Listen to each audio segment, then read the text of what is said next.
Alors bonjour disciples, bienvenue à notre chaîne. Nous continuons notre dynamique à la découverte de la parole et aujourd'hui nous sommes rendus dans Genèse au chapitre 28. Le récit de Genèse chapitre 28 ici, dans ce récit, on voit Jacob désormais qui a réalisé qu'il avait béni Jacob et non pas Ésaü, mais qui désormais va accepter ce choix. Il va appeler Jacob, il va demander à Jacob d'aller dans le pays de son oncle Laban pour prendre une femme, parce qu'il faut dire que Isaac ne voulait pas, tout comme son père Abraham, que ses fils épousent des Cananéennes, les filles du pays dans lequel il vivait. Alors une fois de plus, il va réitérer la bénédiction, mais cette fois-ci avec la conscience de ce que c'était Jacob qui bénissait. On est dans Genèse chapitre 28 au verset 3. Il dit que le Dieu Tout-Puissant te bénisse, te rende fécond et te multiplie, afin que tu deviennes une multitude de peuples, qui te donne la bénédiction d'Abraham à toi, à ta postérité avec toi, afin que tu possèdes le pays où tu habites comme étranger et qu'il a donné à Abraham. Donc cette fois-ci, Isaac est en train de bénir Jacob. Ce n'est plus une bénédiction volée, c'est une confirmation de la bénédiction qu'il avait faite lorsqu'il ne le savait. Alors, Jacob va quitter son père et sa mère, Isaac et Rebecca, pour aller dans le pays, à Charan, là où son oncle Laban vit, pour prendre pour épouse. Euh, Ésaü va voir que son frère va quitter le pays pour aller dans va quitter la maison de son père pour aller dans ce pays-là. Et il va également comprendre que son père, Isaac, n'aime pas, ou du moins n'apprécie pas les femmes cananéennes. Cependant, il va décider quand même d'aller prendre d'autres femmes parce qu'il faut dire qu'il avait déjà deux épouses. Il va aller prendre encore deux autres épouses, cette fois-ci dans la maison de Ismaël. Pour rappel, Ismaël, voilà, Ismaël, c'était le premier fils de Abraham. Le premier fils d'Abraham. Il va les prendre pour femmes des filles de Ismaël, que Ismaël, lui, avait eu avec des Cananéennes. Donc, ce sont un peu des hybrides, des mi-cananéennes, des mi-juives. Et là, Jacob va quitter, il va arriver dans une ville qui s'appelait Luz.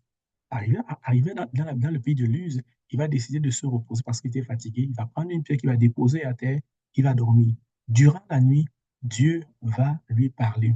Dieu va venir confirmer, euh, Dieu va venir confirmer la bénédiction qu'il a reçue au travers d'un songe.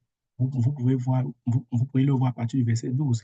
Il me dit qu'il eut un songe et voici, une échelle était dressée entre ciel et terre, et l'Éternel se tenait au-dessus d'elle, et le Seigneur a dit, je suis l'Éternel, Dieu d'Abraham, ton père, et le Dieu d'Isaac. La terre sur laquelle tu es couché, je la donnerai à ta postérité, et on peut connaître la suite. Donc, Dieu va parler à Isaac après qu'il ait obtenu, à Jacob, autant pour moi, après qu'il ait obtenu la bénédiction. Jacob va donc recevoir pour la première fois la visitation de Dieu. Il va se réveiller le matin, il va décider de baptiser la ville, ce lieu-là qui portait le nom de Luz. Il va décider de l'appeler Bethel parce que là, il y avait une échelle entre ciel et terre. Il va la bâtir comme ça. Il va faire un vœu à Dieu. Il va dire que si jamais Dieu l'accompagne, lui permet de pouvoir faire son voyage, le nourrit durant son voyage, l'habille durant son voyage et lui permet de retourner dans la maison de son Père sain et sauf, alors il acceptera le Dieu d'Abraham et d'Isaac comme son Dieu, mais aussi il va lui donner la dîme de tout ce que le Seigneur lui donnera. C'est un peu sur cette note-là que le chapitre va s'arrêter. Donc, qu'est-ce que nous pouvons tirer comme leçon au travers de ce passage? Au travers de ce passage, on peut remarquer que jusqu'ici, Jacob ne faisait pas de songes. Jacob n'avait pas de songes. Mais lorsque la bénédiction a été confirmée dans sa vie, là, Dieu l'a rencontré. Ça veut dire qu'il y a des visitations, il y a des mouvements dans nos vies, dans notre vie, dans ma vie, qui ne peuvent se faire que lorsque une bénédiction aura été relâchée. Ça peut être de la part de vos parents, de votre pasteur, de votre leader, peu importe. Mais la bénédiction vient toujours avec un certain, un certain mouvement spirituel. L'autre chose qu'on peut remarquer ici, c'est que euh, Jacob va faire un vœu à Dieu. Et dans le vœu, il y a la notion de dîme. Je vous rappelle ici qu'à ce niveau, dans l'histoire de la Bible, la dîme n'est pas encore une loi.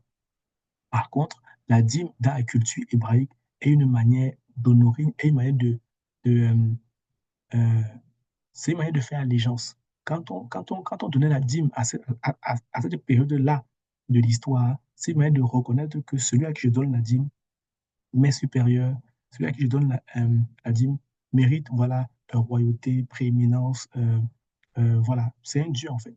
C'est une manière de reconnaître la supériorité, la suprématie de celui à qui on donnait la dîme. Et encore là, c'est une expression de cœur. Ce n'est pas une loi, mais c'est l'expression d'un cœur qui fait le choix d'être non seulement reconnaissant, mais s'abandonner. Parce qu'il a posé une condition. Il a dit, si Dieu m'accompagne et que Dieu me ramène, alors je l'accepterai comme mon Dieu d'abord. Et en plus, je lui offrirai la dîme de tous mes revenus. Donc, c'était un acte d'action de grâce. Vous voyez que Abraham avait donné la dîme à Melchisedec parce que Melchisedec l'avait béni. Encore une fois de plus, une action de grâce, une attitude de cœur de la part d'Abraham. Et ici, on voit Jacob encore qui fait un vœu à Dieu et qui présente la dîme non pas comme une loi, mais comme un acte de reconnaissance et une expression de cœur. Ça veut dire que pour vous et moi, nous aussi, quand nous apportons la dîme à l'église, ça devrait normalement être une expression de cœur, un acte de reconnaissance, une manière de renouveler notre allégeance devant Dieu, reconnaissant que nos victoires, nos emplois, nos salaires, nos ristournes viennent de lui. Donc ici, voilà quelques leçons pratiques qu'on peut tirer de ce texte. Je t'invite à relire le passage. Visite tes propres leçons, mets-les en commentaire, ça pourrait aider quelqu'un. À la prochaine vidéo.